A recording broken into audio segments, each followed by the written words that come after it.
Hello, I'm Kamal Santamaria. This is Counting the Cost on Al Jazeera, your weekly look at the world of business and economics. This week, aviation. 2014 is the year commercial aviation turns 100 years old. From a flight of fancy to a part of everyday life, we turn the industry inside out to see just what does make it fly. Also this week, the good oil on oil money. OPEC has its own development bank, which very few people have heard of. We find out about OFID, the OPEC Fund for International Development, and what it's doing to put oil money to good use. And art in the Middle East. It's growing and there's big money involved. We take a tour of Qatar's artistic sites to find out if it's a sound investment or just a very expensive vanity project. You know, we hop on planes these days the way we do cars or buses. It's commonplace, routine, part of our everyday lives now. But we only do so because way back in 1914, four visionaries teamed up to complete the first scheduled commercial passenger flight. It was a 23-minute trip across Tampa Bay in Florida. 100 years later, there are up to 100,000 flights a day, 40,000 different routes, over 3 billion passengers and 50 million tons of cargo a year. Whilst it's important for us getting around, what we perhaps forget is that with that sheer volume of traffic, aviation is a major catalyst for worldwide economic development. Think about it, 57 million jobs, $2.2 trillion in economic activity. This is big stuff.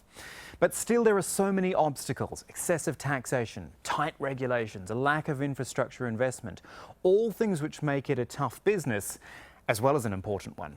Perhaps this will illustrate it better for us. In 2013, we saw, and I mentioned this before, about 3.1 billion passengers flying, being it domestically or internationally.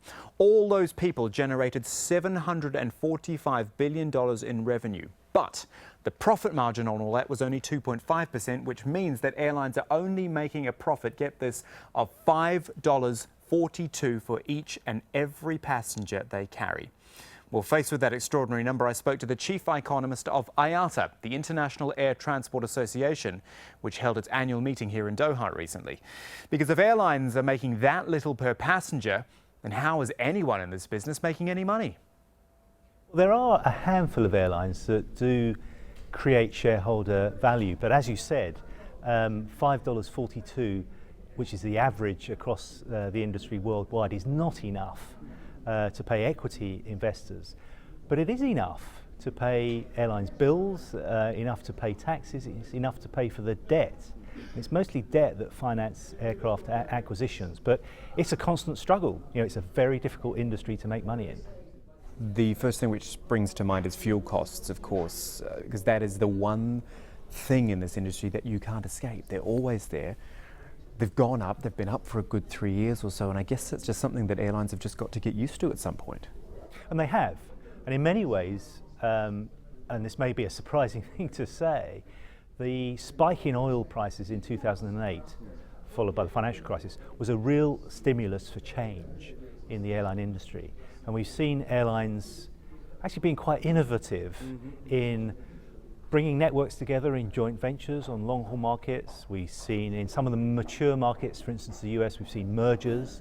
So they've got sort of economies of scale. They've actually managed to get efficiencies that have cut costs, and certainly on some markets made it, you know, more or less profitable.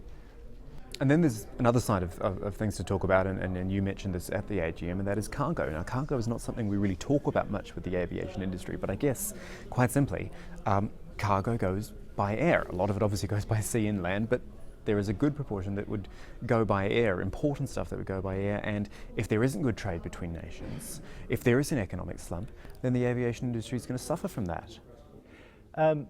The aviation industry is really important for world trade. Although by weight it only carries a fraction of that trade, by value it carries more than 1/3 of international trade. You know, it carries all the pharmaceuticals, all of the high value products, horticultural products, you know, perishables. It's really important for many livelihoods and for many economies.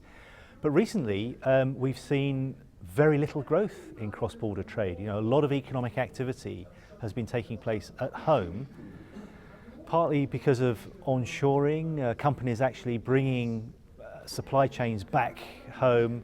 There's been a bit of protectionism as well, trade protectionism as well, and that's really hit the air cargo industry hard. Okay, Brian, let's say that you or I are the CEO of an airline and we've got to start turning our profits around. What do we do? How can we do this? You've already talked about things like joint ventures, and we're seeing more of those, but how can we maximize our profits and get every last dollar we can out of a very difficult industry? I think what we've seen is airlines are firstly trying to get the efficiencies that they need. I mean, this is an industry where you do need to be low cost as possible to provide the level of service to your passengers. And then it's adding value to the customer. And we've seen a change in the way that the product is offered to the customer with the unbundling of the existing products. So you're offered the seat, you're offered the opportunity to buy meals, buy lounge access, and other services being added, which gives consumers more value. So you can improve yields on that way. But for the business traveller, what you need is to offer the range of destinations and frequencies that the business traveller needs.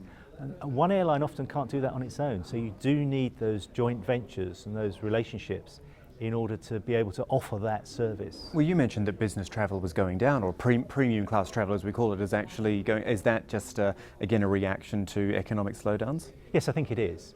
I think we've seen a dip in the first quarter of this year in business confidence and world trade, and travel at the front of the aircraft on business and first class seats has fallen in response. I think also you're seeing the impact of corporate travel departments being quite price sensitive now. So often business travel now is starting to take place on the economy seats at the back of the aircraft rather than at the front. Brian Pierce there with the economic side of aviation, but we also wanted to look at the business side, talk to someone who's at, to use a slang aviation term, the pointy end of the plane. That was when we met German Efromovich, the Bolivian-born, Polish, Brazilian, Colombian entrepreneur who owns Avianca, the national carrier of Colombia and the second oldest airline in the world still in operation. It's difficult to be an airline, period. But if you choose to be an airline, Latin America, it's a good spot. Brazil, it's a good spot. Colombia, it's a good spot. They are markets, what they call it, emerging markets. They're doing well economically wise. And there is a lot of space to grow, okay, when you are there. To start a new one there, all these regions now have slots problems, infrastructure problems, etc. But if you are there, is the place that you want to continue investing. Well, you're if I'm not wrong, the second oldest operating airline in the world, is that correct? If you consider that KLM was bought by Air France, then you'd be the oldest. Then we'll be the oldest. So what's the secret then? The secret to be the oldest? Well, the secret to what you're doing there and success there. Well, there's no such a secret. I mean, we just are trying to be as efficient as we can. We are working very hard. We are focusing in customer service, in performance. Obviously, safety is not even a doubt, you know. And we turned around. We bought this company in 2004. In the first year, we started immediately to be profitable. You talked about the success of the economies, the strength of the economies in Latin America, which you obviously benefit from, but do you believe you contribute to it as well? Again, at an AGM like this, I hear people saying people have got to understand how important an airline is to an economy. Well, the airline is part of the strategic needs of any economy, and today you cannot think about the planet Earth without the air travel, right? If we manage to grow down there, turn around a bankrupt company, and today employing almost 20,000 people, I think you can say that we did contribute to that growth in the progress of that region.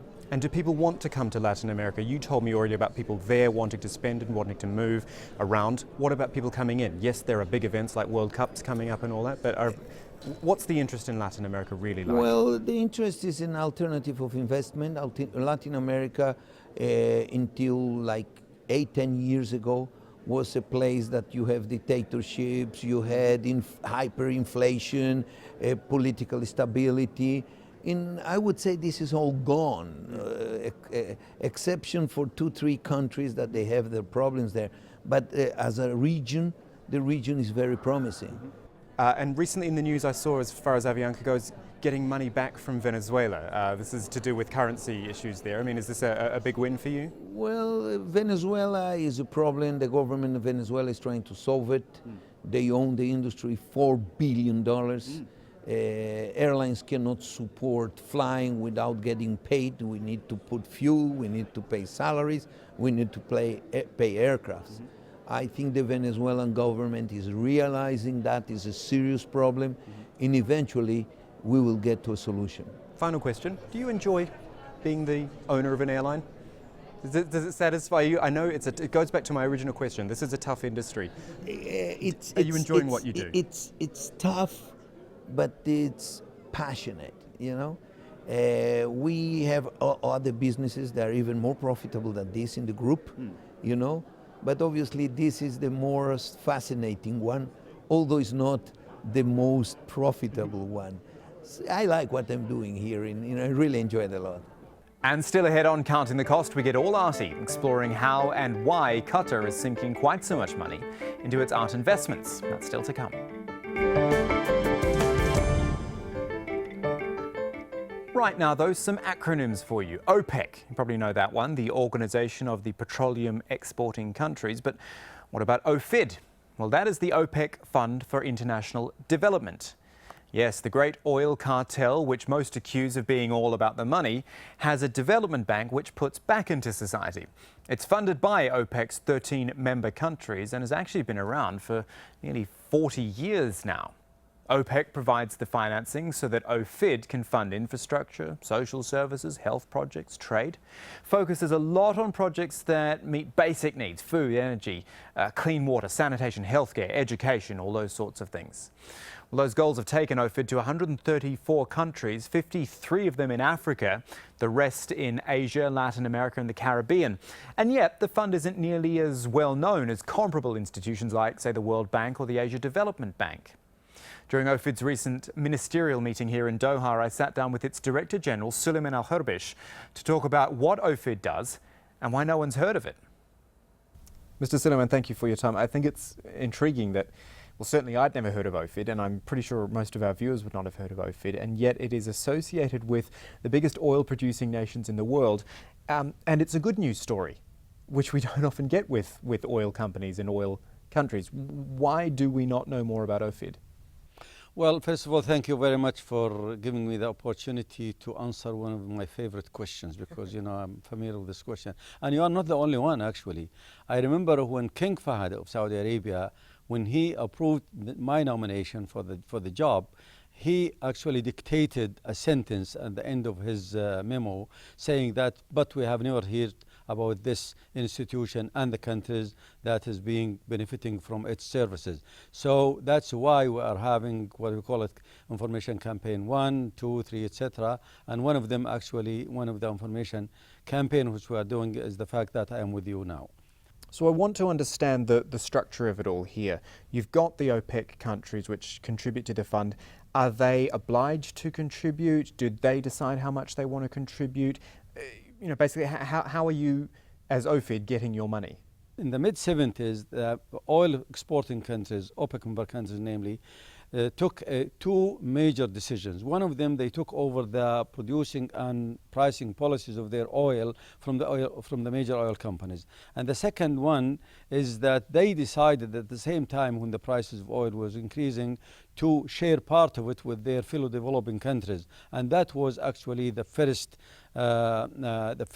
milestone of our institution being a part of these developmental activities. Now, how it was funded, actually it was funded in the early 80s. when they decided to create it, it was funded. Wasn't really, it was heavily influenced by the weight of these countries in the oil market. But what about now? You've said initial funding was in the early 80s. How does the funding go on? Is there ongoing contributions? How are you getting the funds now? Well, it was funded, like I said, in the 80s. We have like 3 replenishment, and that was in the 80s. And then actually these countries stopped, funding the organization, but with the idea that they don't really ask the institution to distribute dividends or something. So we have the resources and we recycle them. However, in the year 2011, the Ministerial Council of OFID decided to give us another $1 billion, which we call it or refer to it as the 4th replenishment, which we are receiving now. Okay, then, so you've got the money and then it's about using it. Now, how does what you do differ from any other development bank? World Bank, Asia Development Bank, all these sorts of things. Is what you do fundamentally different in any way? We do our business with middle-income countries, and we do it also with the low-income countries. And we take the categorization of the World Bank to determine who is middle-income countries and who is low-income countries. And we are working with other institutions: Saudi Fund, Qatari Fund, Kuwaiti Fund, Arab Fund, Islamic Development Bank, etc.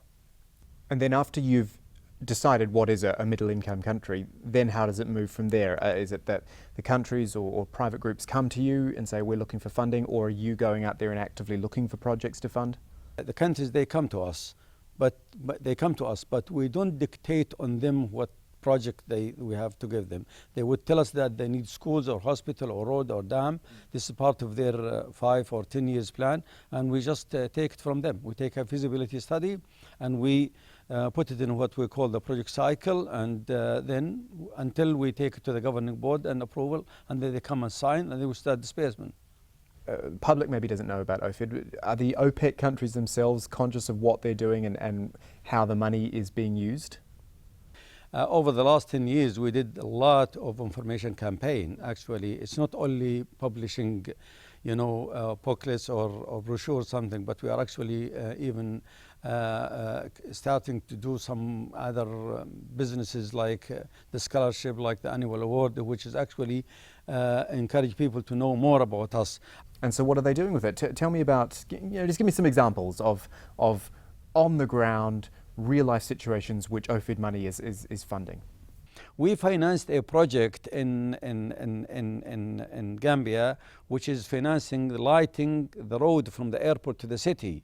Okay, I received a delegation in my office, high-level delegation in my office in Vienna, coming not only to thank me for that project, but to tell me that this project cut the crime rate in the evening by 50%. This is just to tell you that it's not only social or economic; it's even ethical. It's really going deeper to the people and to their turn. This is examples which we actually give to our audience to illustrate that the problem that poverty. The poverty as a problem is not really just economic or social. This is even more than that. It's humanitarian. And I always quote Nelson Mandela when he said that poverty, like slavery and apartheid, is a man-made, and it always can be removed by man decision or something like that. Finally this week, people outside of Qatar have often asked me, Kamal, what is that building that you have as the backdrop on Counting the Cost? Actually, it's a symbol of our local skyline, the Museum of Islamic Art, which opened back in 2008. And in some ways, it's the public face or the shop front to Qatar's extraordinary amount of art investment. How extraordinary are we talking? Well, try $25 billion worth.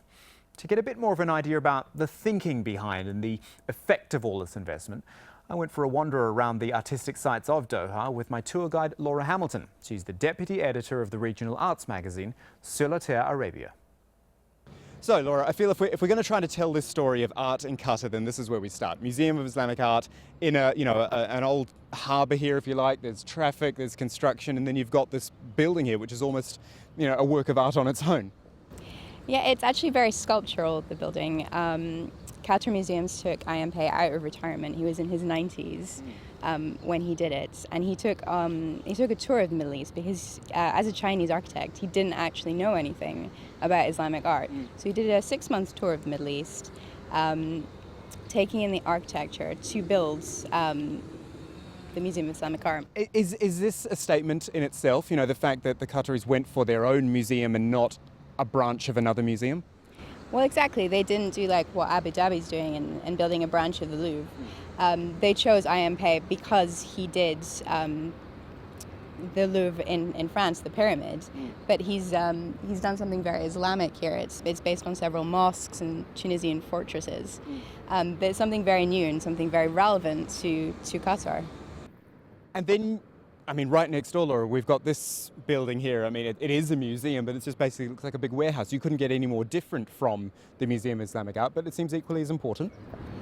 Definitely, Arawak is the modern gallery space that right now is housing Richard Serra, America's most famous sculptor, who has been championed by Sheikh Al Mayasa for a few years now. And he also, I mean, he's got an exhibition here, but he's got an exhibition in the middle of the desert as well, it seems. I don't know if exhibition is the right word, but tell me about that. Yes, he has 7 sculptures, east/west, in the desert in Tikrit. Giant monoliths are quite post-apocalyptic, quite 2001 Space Odyssey. But they're, for people that go out into the desert, it's quite amazing to see. So what does all this achieve? I mean, a name like Richard Serra probably wouldn't have ever come here if it weren't for these art spaces and it weren't for the push that they're making. Who's getting what out of this, do you think? Well, Qatar Museums really likes its big names. IMP, Damien Hirst, Richard Serra. And the artists are getting free creative reign, which is quite surprising in a sort of traditional Islamic country. But Richard Serra said that this was his most satisfying experience creatively because he got to do whatever he wanted. And obviously, there's a little bit of money exchanging hands. Qatar has very deep pockets. A little bit of money. A little bit. So if we're talking about money, the reports are that Qatar has a war chest, if you like, of $25 billion to spend on art investments. Now, you know, a major museum in New York is only spending about $40 million a year. What does that money buy you in the middle of a desert situation right here? Well, it's certainly a lot of money to play with. So they bring in the big names like Damien Hirst, and they commissioned for the new Sidra Hospital, which is going to open next year, a series of 14 sculptures called the Miracle of Life, which are unfortunately covered right now because of construction. Well, this is the thing. We are, I mean, obviously this will be completed at some stage, but we're in the middle of a construction site. What does it do to artists and artwork to have their work in this sort of situation? Well, it does seem a little bit premature at the moment. But I think Qatar museums are looking at the long term rather than the short term. And obviously Damien Hirst is a big name, hugely famous, but his stock was going down in auctions when Qatar picked him up and did the big retrospective. So they did save him in some respects.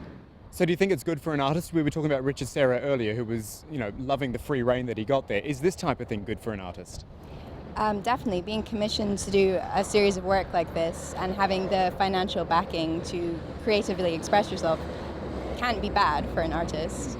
And to get exposure, I mean, anything linked with Qatar is going to get a lot of media attention as well. Is anyone worrying about the local scene, the Gulf scene, the Middle Eastern scene? I mean, we're here in a cultural village here, which is a bit quiet right now. But is there a local scene to worry about?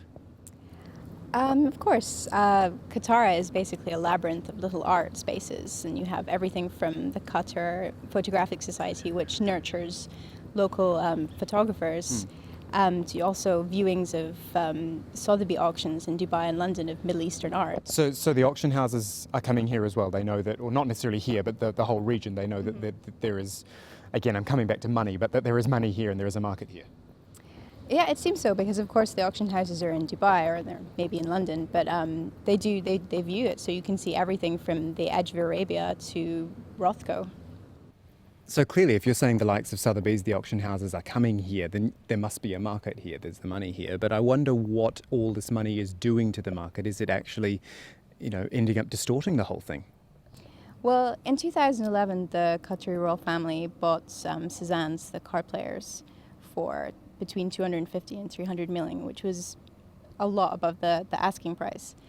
And it put a lot of people's backs out because they're distorting the market in some ways. They're putting the prices up and they're pushing other people out. So yes, I mean, it is distorting the market. But are art investors or the art market, I know I'm being very broad there, are they almost happy that at least there is someone out there who's got the money, and it's like almost this part of the world has become one of the most important art players in a way in a very short space of time?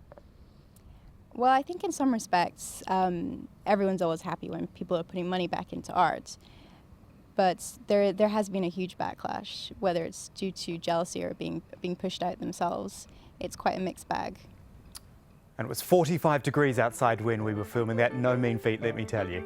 That's our show for this week. More for you online at aljazeera.com. You click through to the programs link, and from there you find the Counting the Cost page. It's got all our previous episodes for you to catch up on. And then please do get in touch as well. You can tweet either me at Kamal AJE, our business editor, at Abid Oliver Ali, and don't forget to use the hashtag which you've seen on screen already, Counting the Cost, or just drop us an email. countingthecost@aljazeera.net is the address. But that is it for this edition of Counting the Cost. I'm Kamal Santamaria from the whole team. Thanks for joining us. The news on Al Jazeera is next.